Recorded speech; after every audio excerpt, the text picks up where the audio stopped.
ओए होए, फाइनली। सो ये है हमारा डिस्टिलेशन अपरेटस।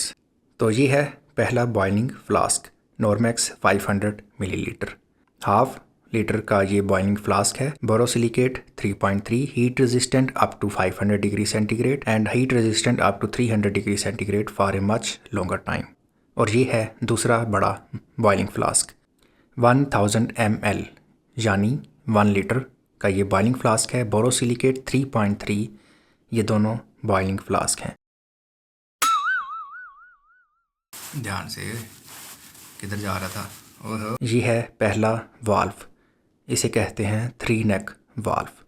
जिस फ्लास्क में हम डिस्टिलेशन कर रहे होते हैं ये उसके ऊपर अटैच होता है और इसके साथ है ये थर्मामीटर लॉक। ये लॉक है और इसके ऊपर लगता है और इसके ऊपर लगता है यहाँ पे थर्मामीटर।